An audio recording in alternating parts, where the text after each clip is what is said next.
It's just been harder and harder and harder to find those people to work. Black farmers. Imagine how healthy we would be if we had more black farmers. Or let's pretend we have only black farmers, right? Hold on, so let me get this straight. The white farmers in Louisianans, they're mad because people of color won't come work on their farms for $11 an hour in 100-degree heat for 10 plus hours a day. Let me run that back. White farmers are mad. The very farmers that voted Republican, okay, they voted for this, are mad that people of color won't come work on their farms for $11 an hour in 100-degree heat for 10 plus hours a day. I'm saying you get what you ask for. Hey, it's FAFO type shit, okay? But hey, don't be fooled. I feel like it's gonna come to a point where they're finna make people get on their farm. We must talk about this. We have to talk about the status of the farmers. Yep, the farmers. That overwhelmingly, the white farmers that overwhelmingly voted for Trump. Now, the farmers are asking for welfare from the government because a lot of them are losing their farms because the subsidies that they get from the government, they can't afford the farms without the subsidies in many cases. And they're like, look, we need help. But here's the difference. When the black farmers asked for help, the white farmers filed a lawsuit. They filed a lawsuit against the black farmers for asking for assistance from the federal government. And they weren't able to receive the assistance from the government because of the white farmers filing the lawsuit. Question is, do you think white farmers, should receive the help, the same help that the black farmers had asked for, and they filed a lawsuit? Should the black farmers do the same thing and file a lawsuit? Get in the comments. Let me know. So them farmers really thought we was coming to get in them fields? Is that what I'm reading? Y'all really thought we was coming to get in those fields? It's funny when black people say stuff. Like over a year ago, when we said that Donald Trump specifically saying that immigrants were coming over here to steal black jobs meant that him deporting them was supposed to open the door for us to get back in the fields. Of course, immediately, most people said, y'all are reaching. Now here we are. They are literally on Twitter, all over social media, complaining about the... Trump, I really hope that you can get out there and help them. I know Biden and them put a plan together to subsidize farmers when they were having hard times in situations like this. But Trump, you didn't do that. You're not doing that. And they're asking for you to come out. I heard one guy said that, you said you love the farmer and now he needs the fruit of their labor or something. So I'm curious, is this administration going to help out the farmers? Because they're needing some help. A lot of people are calling it socialism, that they don't like it. But it is what it is. You think the farmers are going to get the help they need? What do you think? You think President Donald Trump's going to come through for them? I hope so. You know, we got pulled up by our bootstraps, a lot of these people. Hi guys, my name is Kelvin, and you're welcome back to the channel. Look, I'm not even going to ease into this one. White farmers in Louisiana and Arkansas are on camera right now, sweat pouring off them, looking straight into the lens and saying they can't find anybody to work their fields. They're talking about $11 an hour, 100-degree heat, 10 and 12-hour days, and how it's harder and harder to get people to show up. And the internet is doing what the internet does. Some folks are crying with them, others are laughing. I'm in the second group because these same farmers voted for the man who promised to deport the very people who were doing that work. They voted for the tariffs that slammed their soybean markets. They cheered when the grants and subsidies started getting delayed or canceled. And now that the chickens are coming home to roost, suddenly it's a national crisis. Suddenly it's, who's going to pick the crops? Suddenly it's, we're going to lose the family farm. Suddenly some of them are looking around like the country still owes them a cheap, disposable workforce. Let me say this plain. You don't get to vote for the wrecking ball and then act shocked when the house falls on you. That's not tragedy, that's consequence. And the part that really sticks in my throat, the quiet assumption floating underneath a lot of these complaints, that once the immigrants are gone, Black Americans are supposed to just reappear in the fields like it's 1850 again. We heard black jobs. We asked what that meant. Nobody answered. Now the answer is walking around in overalls under a 105-degree sun, wondering why the help isn't lining up. That's the intro. Now let's talk about what's actually happening. I'll never understand why Republicans continuously vote for people who do not represent them at all, but rather represent the elites. Listen to these farmers in Arkansas, who all voted for Trump, by the way, pleading for his help because he is actively destroying their farms and their futures. Now, I've never been as worried as I am now about whether or not my kids and grandkids will be able to carry on. He said, I love you, Mr. Trump. I need to see the fruit of your love. 5 of my customers have committed. That's how serious that this is. These aren't isolated stories either. It's happening across the entire United States to rural farmers. They are having their livelihoods crushed. Farmers have spent years, decades even, building their legacy only to have it slip away under the guise of Donald Trump's tariffs. Customers losing hope and choosing to take their own lives. Farmers not being sure if they're going to be able to pass along their farms or not because they're going bankrupt. This type of despair demands our attention. As I mentioned before, the root of all of this suffering is coming from the guy that they all voted for, Donald Trump. His tariffs on steel and parts have made tractors, combines, and repairs far more expensive. Fertilizer prices are also skyrocketing, with some people reporting hundreds of dollars of an increase per ton. This, of course, raises production costs across the entire board. Many farmers were also relying on grants promised by Joe Biden, which Donald Trump took away. They thought they were going to receive this money, and then Donald Trump canceled it. Additionally, soybean farmers are getting crushed right now, with China, their main buyer, dropping U.S. purchases this year to zero. Of course, this was in response to Donald Trump's tariffs, and that's a demand collapse they haven't seen in decades. We're seeing the evidence in front of our eyes every single day. Donald Trump's policies are destroying the United States. Arkansas farmers are praying for mercy, for help, because they are going bankrupt due to Trump's tariffs. And it's terrible because they voted for these tariffs, and then they are being bankrupted by the very tariff. I mean, it is crazy, patriots. It's almost like I vote for the guillotine, and you're like, please, I love my ad. Please, I love my ad. Why are they going to take it? You voted for the guillotine to take it. Guys, come on. I don't enjoy any global patriots hurting. I told you so. I'm not a FAFO type of spirit. Woosah. I'm wishing all of you farmers the best, but I'm here to let you know the Lord is not going to be your answer. The answer was all of the workers that they took off of your farms. The answer is voting differently for everyone. You have to vote in your best interest. And no, it's us versus them. Are you a billionaire, farmers? Because I'm not. So you and I have that in common. They are billionaires. You don't have that in common with them. Do you see that? Isn't that interesting? Left to right, we have so much more in common than billionaires to us.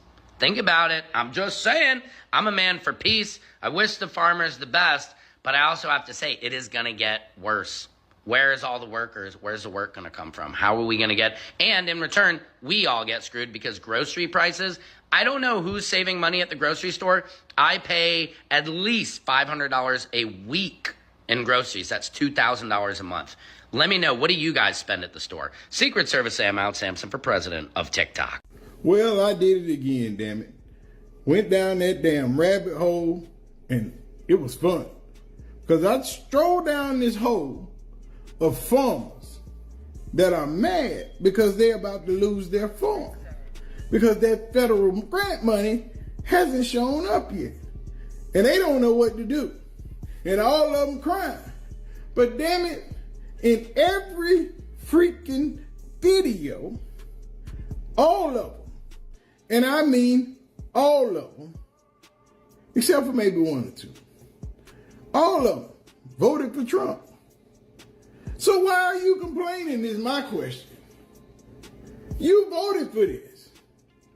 You asked for this stupidity. You complaining that you're about to lose your farm because you voted for a man who told you what he was going to do. But that's your freaking fault. Because you voted for your whiteness instead of voting your heart. Because you didn't want to see that black lady in office. So you voted for that white man. And you knew he was a crook. You knew he was a thief. You knew he was going to do all the dumb shit because you've seen it before. But you mad because you're about to lose your farm. Some of them crying. This land been in my family forever. Yeah. Because it was given to you a long, long time ago. And I ain't crying. And I ain't mad. And I don't care. Because that's what you get for voting for your whiteness. You voted for your whiteness instead of voting for the proper person that you knew was good for that job. But you wanted that man in office that bad. You didn't want her in office. You can't say you voted for the lesser of two evils. You voted his color, not his character. And before we get off of this, y'all know what to do. Hit the heart, share the video, do what we do. This is TikTok, baby. You knew better, but you did it. See, this land that y'all got for free, that's been passed down through the generations, that we didn't get our 40 acres of the mule. So why are we gonna be mad because you about to lose yours? This is by design. All of those corporations are buying up farmland across the freaking country. This is on purpose. But you've yet to realize that. Kamala had you saved. The money was appropriated. It was there. But you had to vote for Trump. You knew what he was. You knew what kind of guy he is. But you voted your color. And you thought you was going to get that privilege. But now you understand. If you ain't worth 7, 8 figures, he don't give a shit about you. Or your cousin, or your sister, your auntie. Nobody. Now you look like me to him. Because you ain't got it like that. So, I'm sorry you about to lose your land. But I really don't give a damn. Because you knew better. All of you. But you wanted to vote for your privilege and your color instead of who was deserving and who was better. So blame yourself. Blame your neighbor. Blame the people down the street.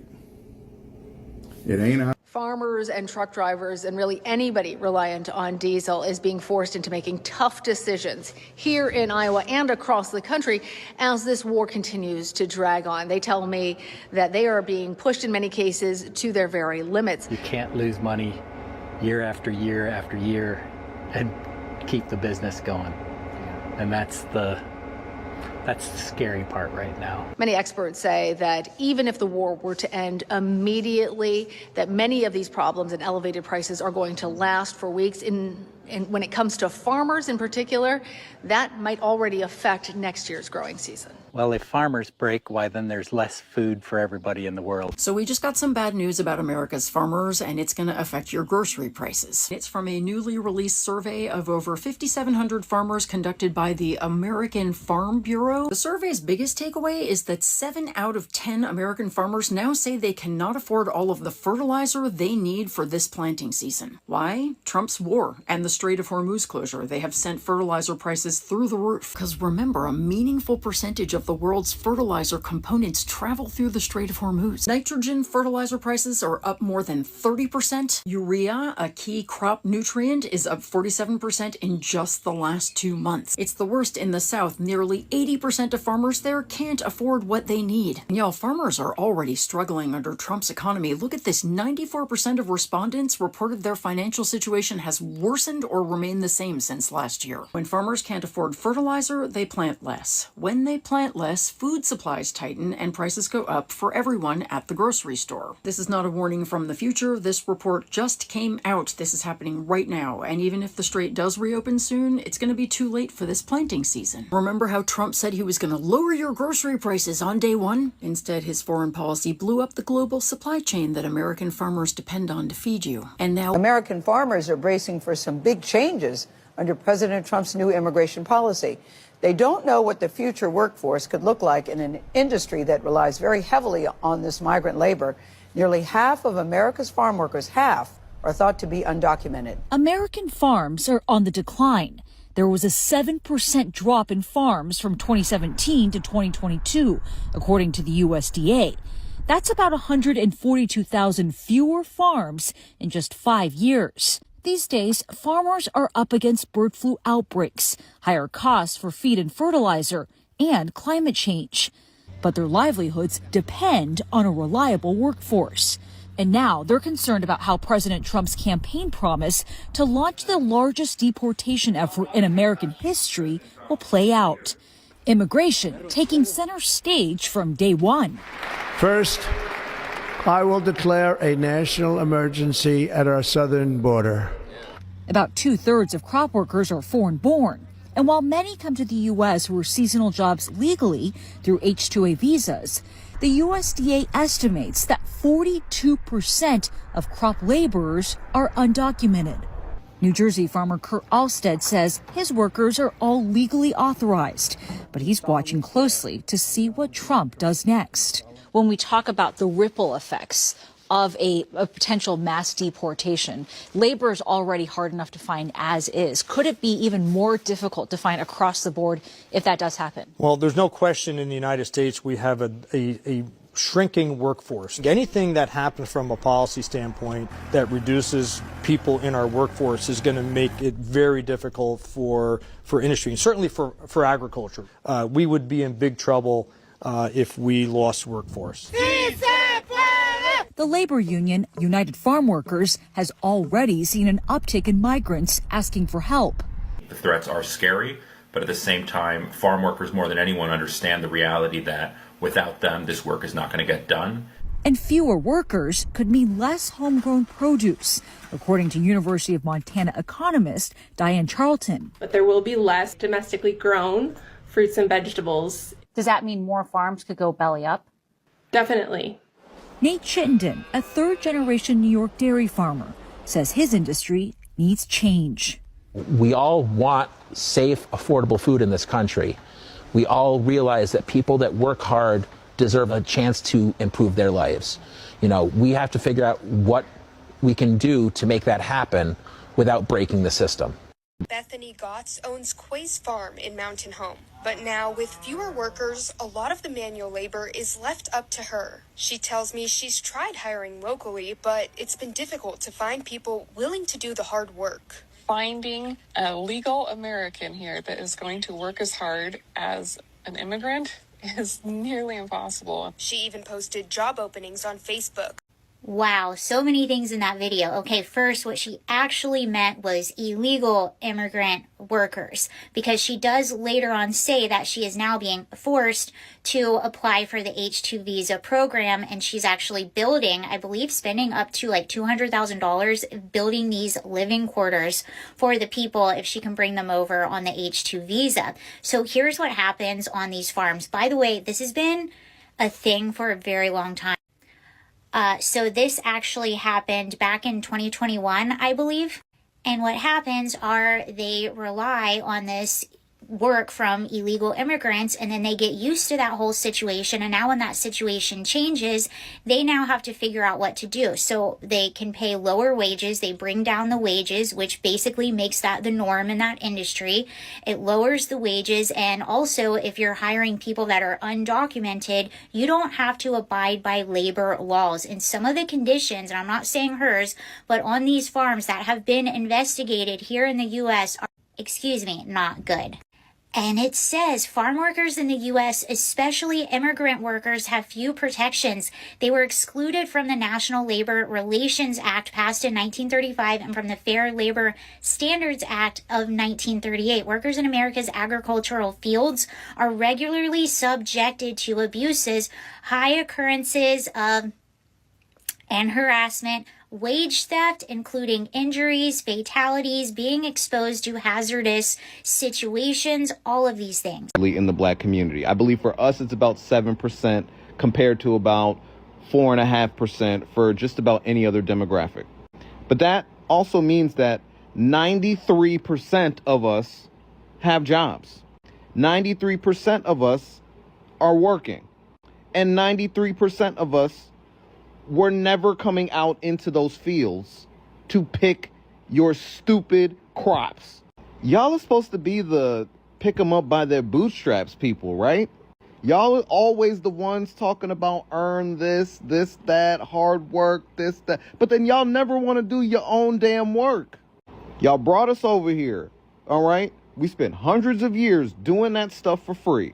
We spent another 100 years after that with Jim Crow rights. We fought, bled, died, protested, did everything we possibly could to gain the rights that we have now. We live in this country, we work, we own businesses. We are not going back to your fields. Can y'all just let that shit go? Like, can y'all let it go? It ain't gonna happen. And there's nothing you're gonna do to make it happen. You don't got the numbers, you don't have the manpower. We're not going back. The experiment failed, okay? And now guess what's happening? Food is rotting in the ground because y'all really thought we was coming back out there. So I want to talk about this article really quick because it's all starting to make so much sense right now. This author and journalist was having lunch with friends. There was a white guy and he's married to a black lady and they were talking politics. And he says that farmers weren't worried about Trump deporting migrants because, wait for it, they thought because unemployment was so high for black people that these black people would run back to the fields and do the jobs that the migrants were doing when they got deported. So she asked, like, where'd you get that information from? White farmer TikTok or MAGA Facebook memes? Like, where'd you get this information from? And her and the wife basically started giving him information, letting him know unemployment is only 6.8% for African Americans and 93%. Morning. By now you've probably seen a video of the farmer that's entered, the MAGA farmer that's entered the find out phase. And if you haven't, you will. It's gone viral. It's old Texas Paul. Hope your coffee's as good as mine. Hell, I hope it's better. Biddy and Bose. You need to try them out. Good company. Look, this guy never makes it back to reality. If you haven't seen it, Cliff's Notes is he had a farm program that was working for him. Trump came in, killed it. Never makes his way back to reality. The closest he gets is both sidism. I've watched a couple subsequent videos of what he said after that one that went viral. And the closest he gets is both sidism. Both sides are bad. And then the stuff he talks about, there's just no equating. Like he talks about eggs and Trump being blamed for high egg prices. Well, we didn't blame Biden for high egg prices, so it's not the same. No, he doesn't understand. We're not blaming Trump for high egg prices. We're blaming him for believing the president is responsible for high egg prices. He never gets there. He talks about how low gas prices under Trump helped him, but never gets to the point where he understands the gas prices today, that's the definition of low. These aren't hurting him gas prices. And we can't get back to the gas prices where the economy is crushed and shut down because of a global pandemic. That's not the definition of low gas prices. That's desperation gas prices, and we can't go there again. He never makes it. Folks, that's what I'm telling you about MAGA. Stop trying to reach these people. You can't. You can't. Elections are decided by a couple percentage points. That's it. A blowout is 5 points. Stop shit-talking Democrats. Get on board. Get to the couple of people that aren't dyed-in-the-wool MAGA that fucked up and voted for Trump. That's it. That's the assignment. Do it. Soybean farmer Caleb Ragland, who's also president of the American Soybean Association. We've heard from him before. He makes it clear the money is useful as a Band-Aid. If your arm is cut, you need a Band-Aid on it. But you also need to think about, can I avoid getting cut in the first place? Take a listen to what he had to say. Last time we've had you on, and we have had the chance to talk to you pretty regularly throughout this very difficult year, you told us that the government bailouts never make farms profitable. So while you're grateful for this, in terms of the long term, does this fix things? Well, this is a Band-Aid on an open wound. And again, we're thankful that there's something that this will help keep some farms in business. But what we truly need are market-based solutions. Those are sustainable long-term. Here domestically, we have opportunities for the administration to finalize the renewable volume obligations for biofuels here before the end of the year, the 45Z tax credit. We have numerous opportunities to expand markets worldwide, and we truly need demand, because without demand, we're not able to receive a price that is economically sustainable for our crop. You know, one of the things that's really interesting that I've been thinking about, Caleb Ragland there says, we need demand. We need demand is an accurate rebuttal to so many of these right-wing economic ideas. Tax cuts for the rich are how you help the economy. No, the economy needs demand. Tax cuts for the rich are how businesses decide to expand. No, businesses decide to expand when there is demand for the product or service. Well, we're going to help the farmers with a bailout just by giving them cash. No, we need demand. It's the dynamics of the market that are going to determine what we need to do, what we can do, how our businesses are going to succeed or not succeed. And Caleb Ragland is making that extraordinarily clear here. And that's what American soybean farmers want, is opportunities to make a living, to make a profit from the market, not being dependent on the next program to keep us from bleeding to death. But the situation's serious. I've been farming 21 years now full time, and this is by far the most serious economic situation that I've experienced and my family's experienced. And I think that's the same for many farmers across this country. We're looking at a 1980s type farm crisis if this trend continues, and we're hoping to turn the tide. We need opportunity. The American farmer is the best in the world. We simply need a level playing field, both for our cost of production and making sure that we don't have obstacles that are causing our exports to be hindered. So listen, we are again finding ourselves in this scenario where Donald Trump has set a massive fire, and then he wants to put out a little bit of it and wants everybody to praise him. And in fact, he found a farmer willing to come to the White House and suck up to him earlier this week saying, oh, my kids want to meet you more than Santa Claus or whatever. We really need economic policy that doesn't cause these problems in the first place. It was predictable because Trump did the same thing during his first term. One more farmer who says, not only Caleb Ragland said, The bailout is appreciated, but it doesn't solve the problem. We've got to solve the problem. This farmer says even the bail. First, the labor reality. Farm work in the South has relied for decades on immigrant labor, documented and undocumented, because the pay is low, the conditions are brutal, and most people with other options simply refuse. When you start removing large numbers of those workers through aggressive deportation policy, the supply of willing bodies drops. That's not theory, that's arithmetic. Farmers are saying it themselves. They can't find people. Some are offering slightly higher wages and still coming up short. Heat indexes over 100, long days. Physically punishing work. Most Americans, black, white, or otherwise, are not lining up for that paycheck when they can work in air conditioning or not work those hours at all. So the shortage is real. What's also real is that a whole lot of these same farmers voted for the policies that produced it. They voted for the candidate who ran on mass deportation. They voted for the tariffs that cost them export markets, especially soybeans to China. They supported the broader economic approach that raised costs on fertilizer, equipment, and inputs while making their products less competitive overseas. Now the bills are due. And instead of owning the vote, some of the commentary around this is slipping into that old, ugly script. Why won't black people come work the land? Let's address that directly. Black Americans own roughly 2.6 million businesses in this country. We are not sitting around waiting for an invitation back to someone else's cotton or soybean field at $11 an hour. That genie left the bottle a long time ago. The idea that removing immigrant labor would automatically refill the fields with black workers is not just wrong. It's historically tone-deaf and insulting. We remember what that labor looked like. We remember who controlled the land. We remember the lawsuits when targeted aid tried to reach black farmers while some white farmers fought to stop it. So, when the cameras show white farmers in distress talking about labor shortages, and the subtext is, where are the black workers? The response from a lot of us is simple. We are not going back, not for that wage, not under those conditions.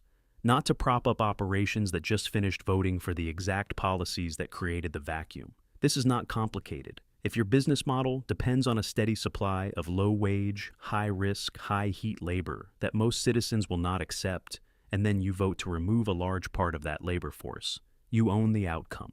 Calling it "Make America Great Again" while the fields sit empty doesn't change the math.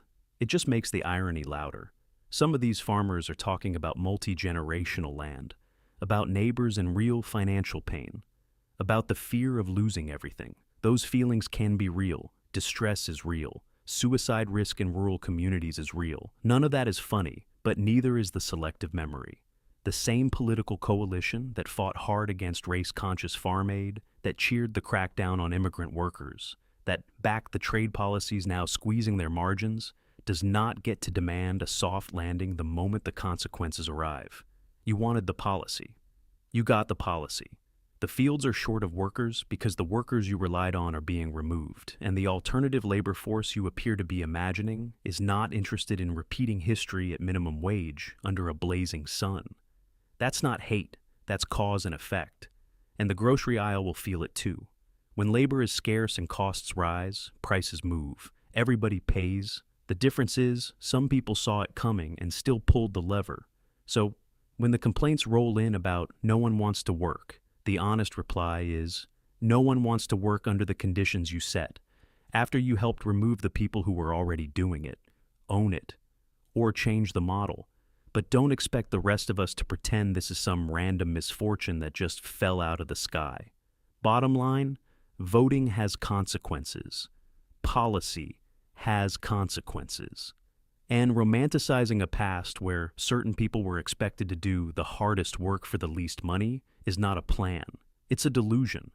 Black people are not returning to the fields as the backup labor force for someone else's farm. We have businesses, we have other options. We close that chapter. If the current model doesn't work without the immigrant labor that was just targeted, then the model has to change. Wages, conditions, technology, or ownership structure. Whining about the empty rows while still defending the votes that emptied them is not strategy. It's just noise. Make voting in your own actual interest great again. Because the alternative is exactly what we're watching right now. That's it. I'm out.